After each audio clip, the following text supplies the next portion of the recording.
Hello student, welcome back once again. आज हम बात करेंगे कक्षा 12 के विद्यार्थियों के लिए एक्सरसाइज 3.1 के बाकी बचे हुए क्वेश्चंस। आज सभी क्वेश्चन की बात होगी। यहाँ पर क्वेश्चन नंबर 5 है। एक आव्यूह 3x4 क्रम का है, उसकी रचना करना है जहाँ पर ए आई जे बराबर इतना। इसमें एक प्रश्न और भी है, ये हम विद्यार्थियों के लिए छोड़ दे रहे हैं। ए आई जे बराबर इतना है, आपको ध्यान रखना है ये आई होता है, ये जे, आई जे आई जे आई जे आई जे आई जे आई जे आई जे, सब में आई और जे होता है। तो अगर हमको इसका मान निकालना है तो यहाँ पर एक रखना पड़ेगा, आई का मतलब तो -3 और इसका मतलब +1, तो ये हो जाएगा -2। तो मापांक है तो इसका मान +2 हो जाएगा। जैसे अगर मापांक में -2 आया ये +2 हो जाता है। तो यहाँ पर ये हो जाएगा माइनस मिला के +2, नीचे 2 है कट के 1 हो जाएगा। इसके बाद यहाँ पर आई और जे एक रखेंगे, इसका मान तो -3 हो जाएगा, इसका मान +2 तो +2 हो जाएगा। तो मिला जुला करके +1 आएगा तो 1/2 हो जाएगा। यहाँ पर ये 1/2 हो गया। एक और 3 रखेंगे, यहाँ पर 1 रखेंगे तो ये -3 हो जाएगा, यहाँ पर 3 रखेंगे तो +3 हो जाएगा, तो ये 0 हो जाएगा, तो पूरा 0 हो जाएगा ये, तो ये वाला 0 हो जाएगा। एक और 4 रखेंगे, तो यहाँ पर 1 रखेंगे तो -3 हो जाएगा, यहाँ पर 4 रखेंगे तो +4 हो जाएगा। तो -1 और +4, तो 4 में से 3 1 हो जाएगा, तो 1/2 हो जाएगा। यहाँ पर 2 और 1 रखेंगे, ये 2 रखेंगे तो 3 दूना 6 हो जाएगा, +1 हो जाएगा।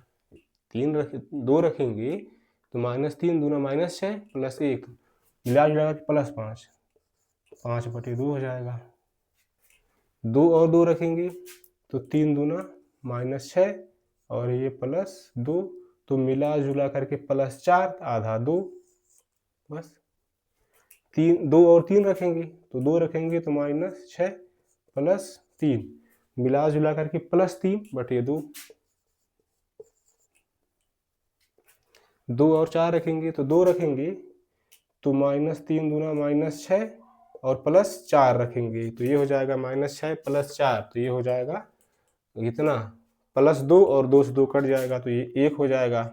इसके बाद यहाँ पर आ जाएंगे तो ये 3 और 1 लिखेंगे, तो यहाँ पर 3 लिखेंगे तो 3 -3 तो -9 हो जाएगा और +1 लिख देंगे, तो यहाँ +1 हो जाएगा, -9 और 1 हो जाएगा, तो ये हो जाएगा 8 और 8 का आधा 4, कितना हो जाएगा 4। यहाँ पे 3 रखेंगे, 3 तिरिका 9 -9 +1 तो 8, 8 का आधा 4 हो जाएगा।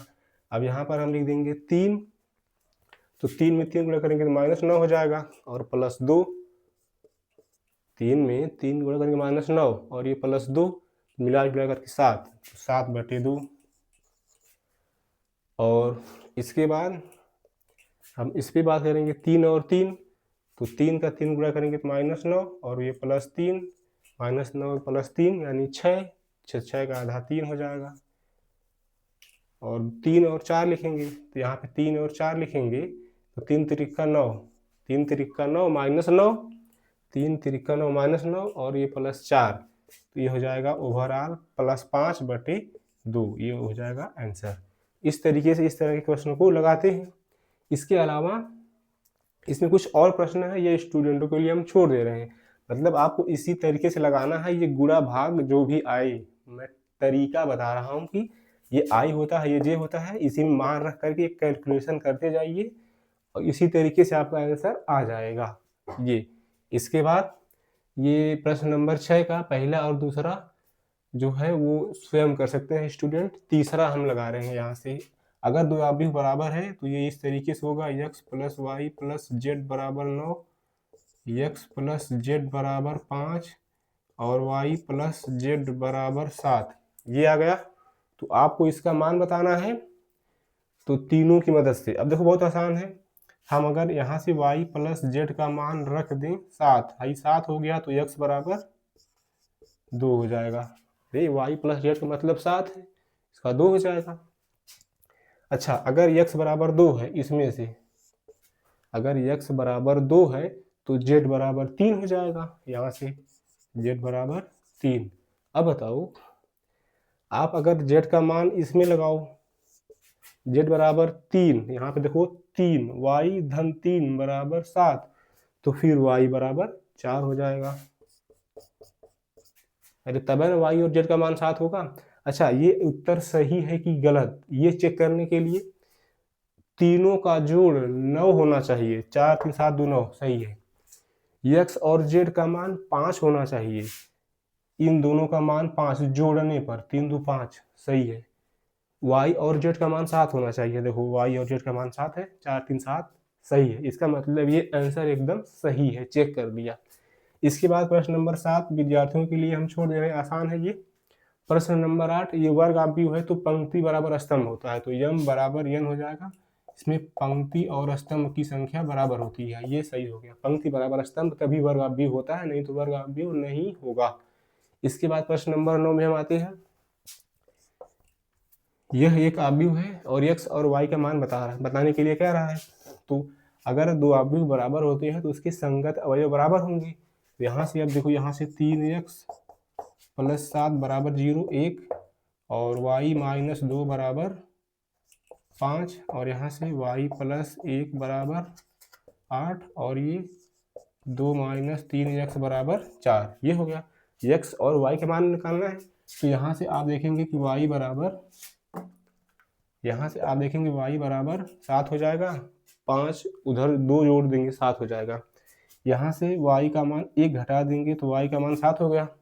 अभी ठीक चल रहा है, y का मान दोनों जगह से बराबर आया, यानी दो जगह पे अगर y आ गया तब भी y का मान बराबर होना चाहिए। अब इसमें से देखेंगे, इसमें से अगर हम निकालना चाहें तो माइनस 3x बराबर 2 हो जाएगा। 2 उधर घटा देंगे, 4 में से 2 जो है 2, माइनस 3x बराबर 2 है। तो यहाँ से x का मान -2/3 आएगा। तो x का मान यहाँ से -2/3 हो गया, ये ठीक है। यहाँ से देख ले रहे हैं, अगर आप देखें यहाँ से तो 3x बराबर -7, x बराबर -7/3 हो गया।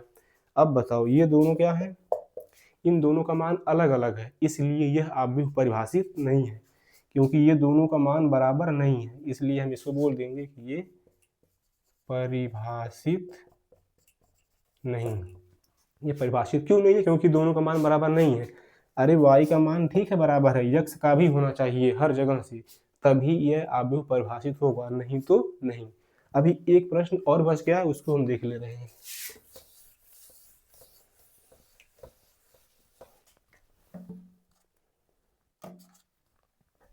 प्रश्न नंबर शायद 10 है, आखिरी। 3 गुणे 3 क्रम के एक आव्यूह की रचना करनी है जिसकी प्रविष्टि 0 या 1 है। यानी इसका जो प्रविष्टि का मतलब अवयव होता है 0 या 1, इसकी प्रविष्टि 0 या 1 है। प्रविष्टि का मतलब अवयव, अवयव का मतलब ऐसे जो बना करके इसमें लिखे रहते हैं 1 2 3 ऐसे लिखे रहते हैं पंक्तियों, उस समय उसी को प्रविष्टि या अवयव बोलते हैं। ये कह रहा है 3 गुणे 3 क्रम के आव्यूह को बताना है जिसकी प्रविष्टि 0 या 1 है। तो ऐसे सवाल में आपको क्या करना है, ये 0 या 1 है, कै ठे कुल 2 ठे है, तो ये 2 लिख लीजिए, कुल 2 ठे है, 2 ठे लिख लिया। इसके बाद ये देखो, ये इसकी कोटि कितनी है, 3 गुणे 3 है, तो सीधा इसकी कोटि ऊपर लिख दो बस, ये आंसर। यानी इसको 2 की पावर 9 भी लिख सकते हो बस, ठीक। अगर यहाँ पे 2 गुणे 2 होता तो यहाँ पे 2 दूना 4 हो जाता बस। तो ये जो एक्सरसाइज आपका यहीं पे समाप्त हुआ। आव्यूह का जो 3.1 है उसमें जो टॉप क्वेश्चन थे हमने लगवा दिया। अब अगला वीडियो इसके बाद आपको मिलेगा इसके आगे का। अभी आप ये बता सकते हैं कि आपका वीडियो ये कैसा लगा। अच्छा लगा तो चैनल को जरूर सब्सक्राइब करें। अगले वीडियो मिलते हैं, तब तक के लिए अपना ख्याल रखें। बहुत बहुत धन्यवाद।